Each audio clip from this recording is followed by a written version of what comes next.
سلام و عرض ادب خدمت تمامی دوستان عزیزم. دوستان عزیز، امشب یه فال عمومی داریم برای شما عزیزان. حالا همتون انرژیاتون رو برای من بفرستید تا بتونم این فال شخصی رو براتون بگیرم که انشالله همتون خوشتون بیاد از این فال شخصی. نیت کنید. اللهم صل علی محمد و آل محمد.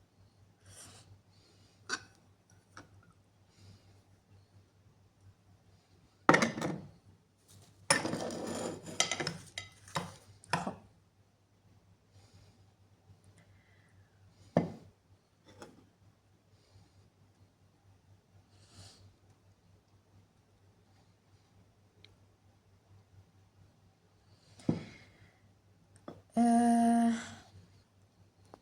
اولین چیزی که تو سینی فال شما عزیزان دارم من میبینم، من یک خانومی رو دارم میبینم که از نظر روحی به هم ریختگی داره و یه جورایی فکرش خیلی چجوری بگم به هم ریخته است. بعد من دارم میبینم این خانم با حالا مادرشه، خواهرشه، با یه همخون دارم میبینم که متاسفانه یه درگیری داره، یه مشکلی با این خانم که همخونشه داره، ولی این مشکل برطرف میشه.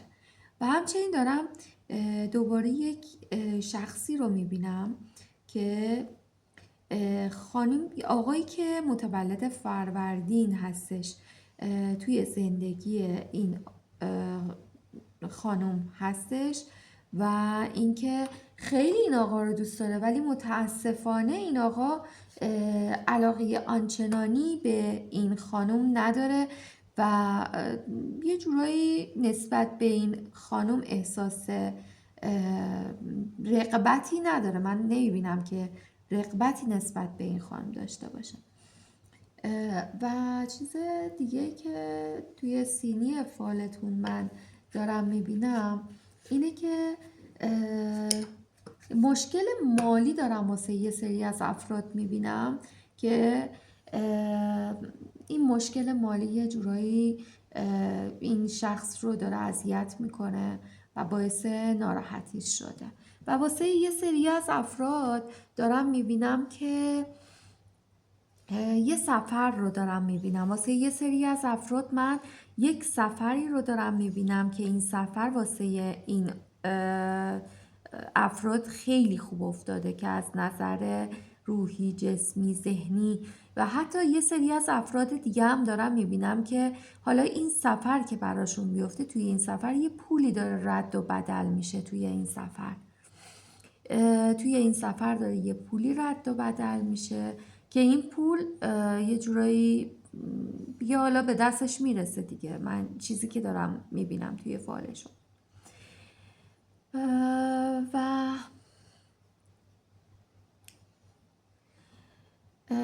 من دارم یک آقایی رو میبینم که یه جورایی انگار از نظر کاری به مشکل برخورده.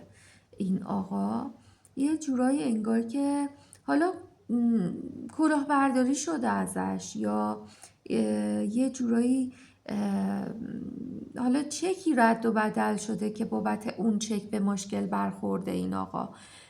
ولی من درست شدن این مسئله رو دارم برای این آقا میبینم، برطرف میشه این مشکل.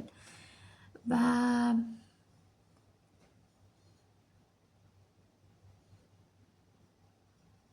من یه خانم احساسی رو این وسط دارم میبینم، نسبت به هر چیزی خیلی احساسی داره، احساسی برخورد میکنه. یه جورایی نسبت به هر چیزی احساسی برخورد میکنه.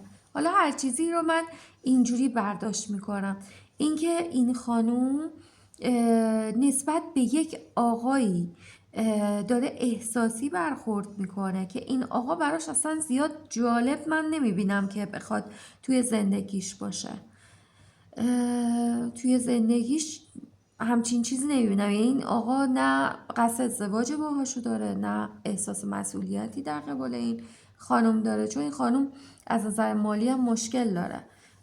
یه جورایی به کسی احتیاج داره که یکم کمک حالش باشه، ولی متاسفانه این آقا فقط قصد سوء استفاده از این خانم رو داره.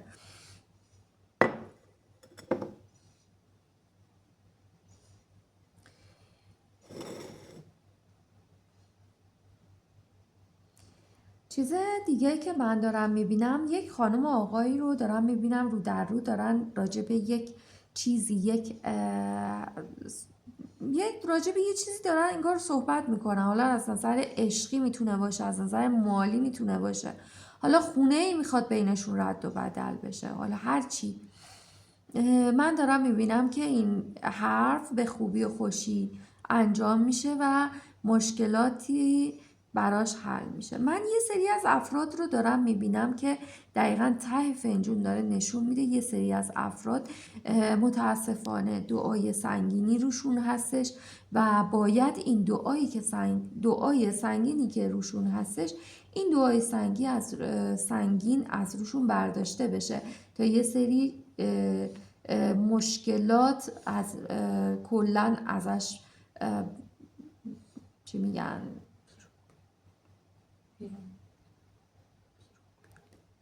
این مشکلات از این مشکلات بیرون بیاد. ببخشید من یه ذره انرژی زیاد مصرف شد.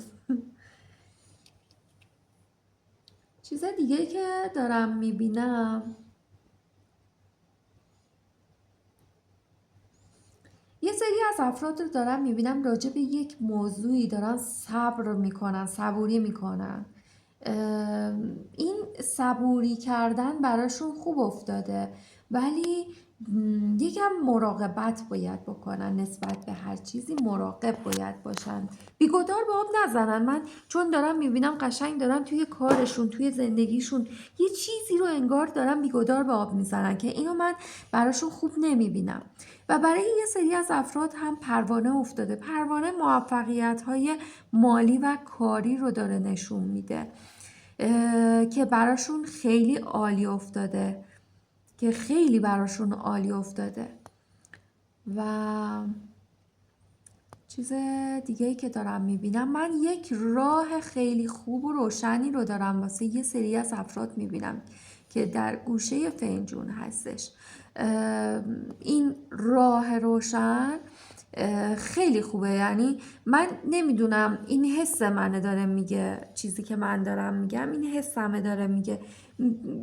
من یه سری از افراد رو میبینم که انگار یک سفر خارج از کشور، یک اقامتی میخواد گرفته بشه، یه همچین چیزی من دارم اینجا میبینم توی این سفر، احتمال زیاد که خیلی هم براشون عالی افتاده. یعنی یکم سختی توش هست، نه که سختی نباشه، من سختی دارم میبینم توی این مسئله، ولی برطرف میشه این مشکلی ها، حالا هرچی که هستش توی سفر. و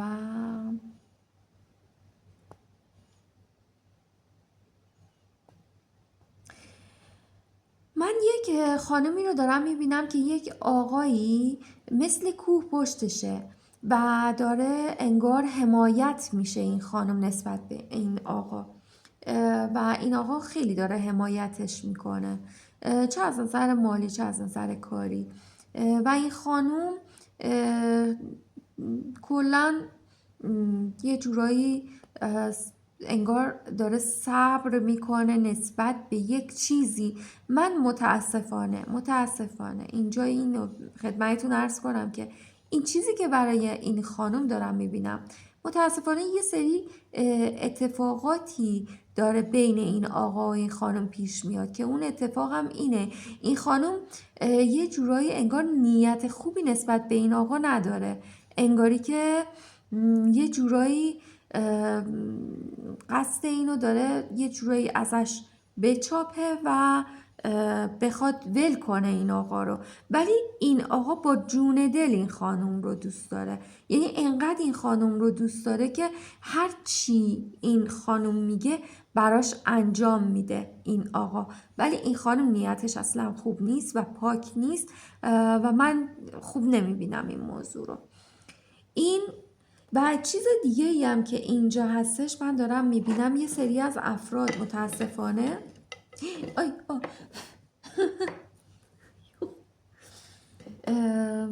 عذرخواهی میکنم. من یه سری از افراد رو میبینم که متاسفانه حلقه ازدواجشون شکسته شده. حلقه ازدواجشون شکسته شده و برای این سری افراد طلاق رو دارم میبینم. چیزی که دارم میبینم وقتی حلقه ای که شکسته باشه همون طلاق بهش میشه گفت. ولی در کل توی فال من اینجا رو من ندیده بودم. اینم بگم یک آقای تنومند رو دارم میبینم، یا آقایی که هیکلیه، تنومنده، یا کسیه که ورزشکاره. من دارم این آقا رو میبینم که موفقیت 100% مالی برای این آقا دارم میبینم، 100%. ولی این آقا یه جورایی سرش انگار پایینه، انگار یه جورایی نسبت به چیزی ناراحته. این ناراحتی برطرف میشه، مشکل خاصی نمیبینم. حالا یه سری از افراد حالا هر کی، حالا من کاری ندارم، هر کی دوست داره نیت کنه توی تک نیت توی دلش اون نیت رو انجام بده و من تک نیت براشون بزنم.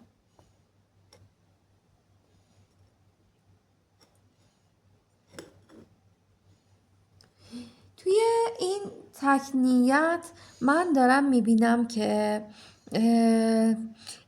یه سری از افراد نیتی که کردن، میگه این نیت تا 7 بعدیه دیگه براشون 100% عملی شدن رو دارم میبینم انجام بشه و دارم میبینم که درخت افتاده. این مسئله‌ای که حالا ایشون چیز کردن، حالا نیت کردن یا هر کی که نیت کرده ریشه داره، کاملا ریشه دار هستش. یعنی حالا هر چی از نظر مالی، از نظر کاری، از نظر احساسی، هر چی هستش کاملا خوب و ریشه دار هستش و براش 100% انجام شدنش رو میبینم. برای گرفتن فال شخصی لطفاً بیاید دایرکت. متشکرم. ممنون از اینکه کنار من بودید و من رو تحمل کردید و فالهای شخصی من رو گوش کردید. متشکرم ازتون.